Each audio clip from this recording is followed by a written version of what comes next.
This is Eugene, and he is the proud owner of Chichi Kitchen, a quaint little restaurant in the heart of Boxed Quarter, which is in Christchurch, which is in New Zealand. It's the kind of place you'll either accidentally fall into, or you'll either know exactly where you're going to find this hidden gem. But don't let this unsuspecting kitchen fool you. Eugene specializes in what I like to call cultural matchmaking. It's the notion that we don't need to feel restricted by the ethnic borders of our culinary preconceptions, but that we can take the best of two or more cultures and bring together a dish that celebrates everyone in one spectacular mouthful.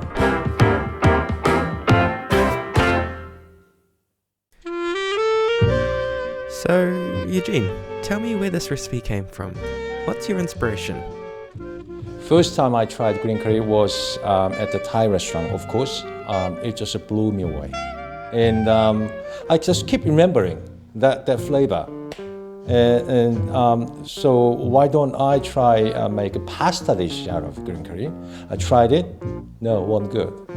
So green curry has to be served with the rice. So I came up with a risotto dish with green curry in it. And I like it, and people seem to like it. Fascinating!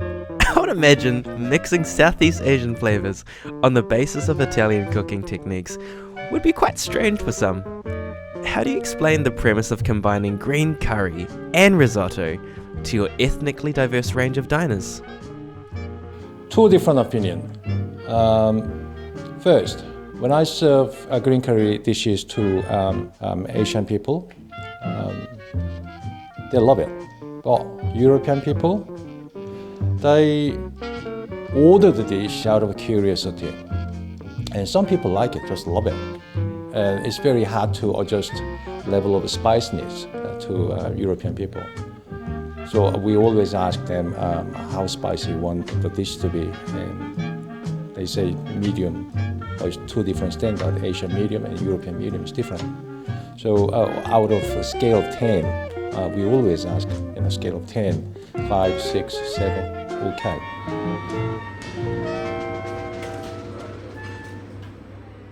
Some people don't like it, simply because texture is not there, comparing to a traditional risotto dish. Because we use half-cooked rice to start with. Traditional risotto is using arborio rice. Why use half-cooked rice? Because I like it.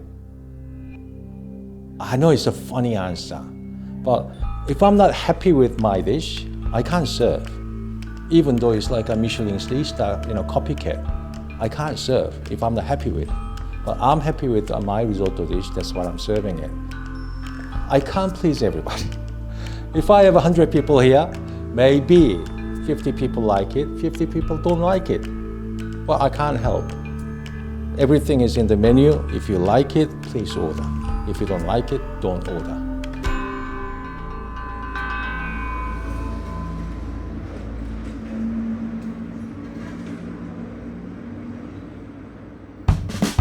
Olive oil, heat it up on a low heat, put spring onion, you flavor the oil, and you actually saute green curry paste and put some white wine, dilute, and heat up the rice, half-cooked rice a bit. Because when you put cold rice, it drops the temperature in the pot. So you got to make sure the rice is hot.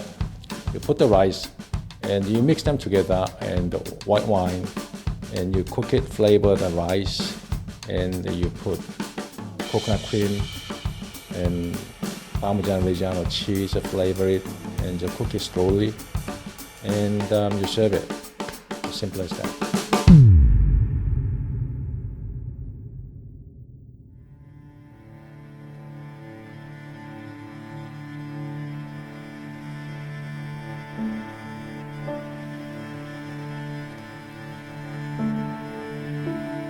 I don't normally wake up in the morning, okay, let's try this and do it.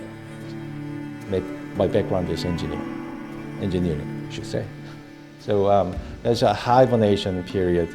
You just, keep it in yourself over and over again, thinking about it over and over again. For me, First trial, I don't like it, I drop it.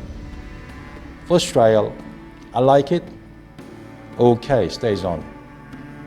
I don't do same thing twice. My engineering background is looking at microwave, which means it doesn't matter whether a building goes down with 1 centimeter out of the line. It doesn't really matter. As long as it comes down within the safe parameter, that's fine. I think there is a good portion of forgiveness within creating my dish. That's probably why if I'm not happy at the first trial, I drop it.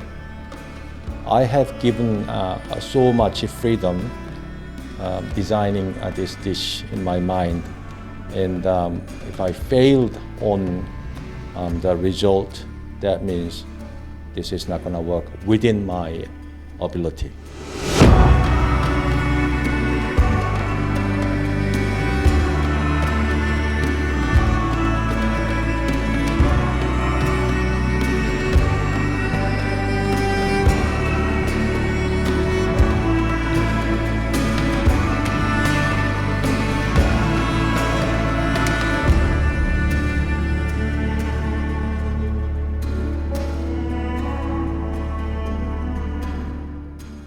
I wouldn't call New Zealand as home, and I wouldn't call Korea as my home.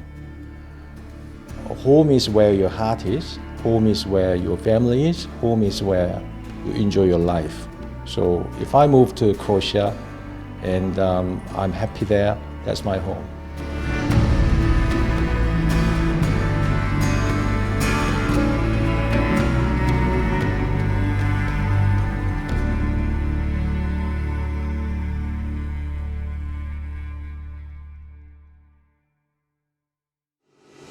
If you made it to the end of the video, the team here at StoryBites just wanted to say a massive thank you for your support. We are unapologetically passionate about telling stories that matter.